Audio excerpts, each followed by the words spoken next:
Lift તૂટી ગઈ છે એટલે ક્યાંક ને કહી શકાય કે 3 માળ જે છે તે 3 માળ ઉતરીને જ ઉમેદવારને નીચે લાવવા પડશે ને તે વખતે પણ ઘર્ષણ થાય તેવું અનુમાન છે ને હાલમાં અમે નીચે પહોંચ્યા છે અને નીચેનું જે માહોલ છે તે બતાવવાની કોશિશ કર્યા છે કે પોલીસ ખૂબ મોટી સંખ્યામાં અહીંયા જે છે તે ભેગી થઈ છે। કોંગ્રેસના કાર્યકર્તાઓ બેસી ગયા છે અને ભારે જે વિરોધ છે તે વિરોધ અત્યારે થઈ રહ્યો છે। ખુદ જોઈન્ટ પોલીસ કમિશનર પણ અહીંયા આવી પહોંચ્યા છે। હું તમને દ્રશ્યો બતાવી રહ્યો છું વડોદરા શહેર કોંગ્રેસ અને પોલીસ વચ્ચે ઘર્ષણના કે જ્યાં તમે જોઈ રહ્યા છો। હું મુકુંદને રિક્વેસ્ટ કરીશ કે જે કોંગ્રેસ પ્રમુખને લઈ જવામાં આવી રહ્યા છે તે બતાવવાની કોશિશ કરે કારણ કે તેમને ખદેડીને અહીંયાથી ઉચકીને લઈ જવામાં આવી રહ્યા છે। ઋત્વિજભાઈ શું કહેશો? બોલો દરવાજો ફાઇટ પણ નથી આપવા દેવામાં આવી રહી। नहीं चलेगी नहीं चलेगी। आराम से भाई नीचे बैठ जाओ नीचे कांग्रेस उम्मीदवार पाछा खेचा पोलिस ની દાદાગીરી જુઓ। चलो चलो चलो बेहो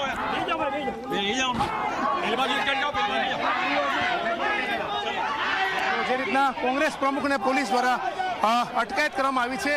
કોંગ્રેસના જે વરિષ્ઠ નેતાઓ છે તેમને અટકાયત કરવામાં આવી છે। પુષ્પાબેન વાઘેલા પણ છે।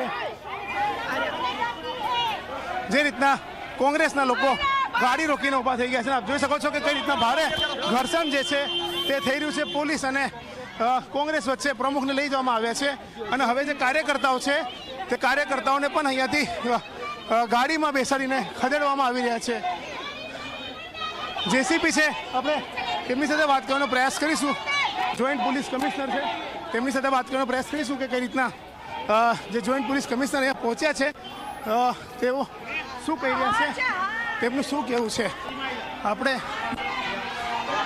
મેકવાન સાહેબ મેકવાન સાહેબ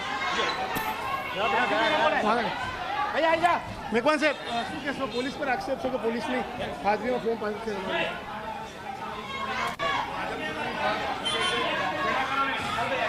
તો જે રીતના કોંગ્રેસના જે ઉમેદવાર છે હરીશ સોઢ તેમની અટકાયત કરવાની જે તજવીજ છે તે કરવામાં આવી રહી છે। આપ જોઈ શકો છો તેમના આખો ફટ લોકશાહીનું હનન થઈ રહ્યું છે। તમે પકડો એમ પ્રકારે તે રીતના હરીશ સોઢ કે જે ઉમેદવાર છે તેમને પણ લઈ જવામાં આવી રહ્યા છે।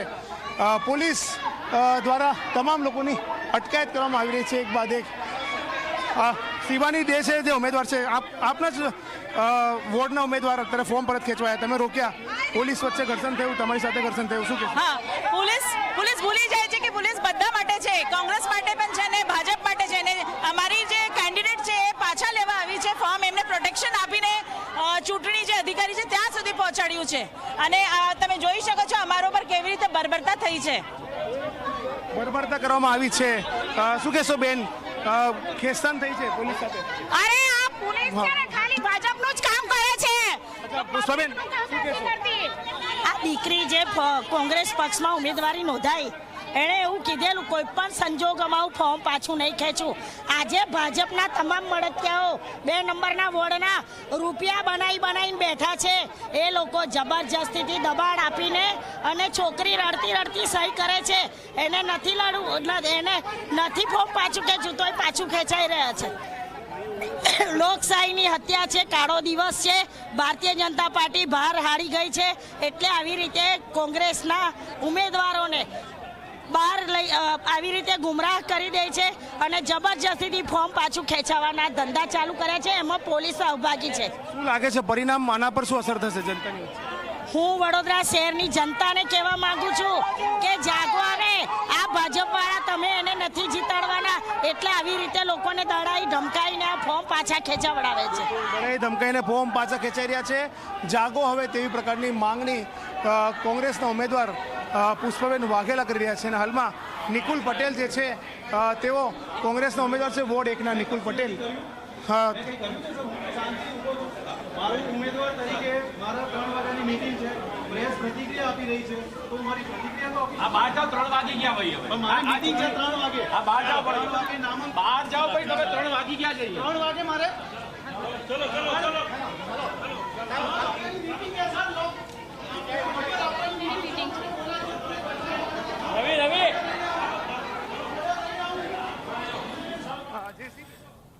શાંતિપૂર્ણ માહોલ છે.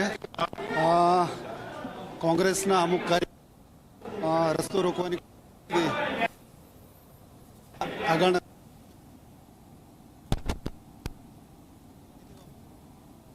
ડિટેન કરેલા છે, પોલીસ સ્ટેશન લઈ જઈ કરવાનું છે. અત્યારે તપાસનો વિષય છે. ઉશ્કેરાટ જેવું કંઈ એટલું બધું નથી. જે ડેમોક્રેટિક સોસાયટી છે એમાં એકબીજાના જે પોઈન્ટ ઓફ વ્યૂ હોય, એકબીજા એનું એક્સપ્રેસ કરતા હોય, એક ડેમોક્રેટિક એક્સપ્રેશન હશે એવું મારું માનવું છે.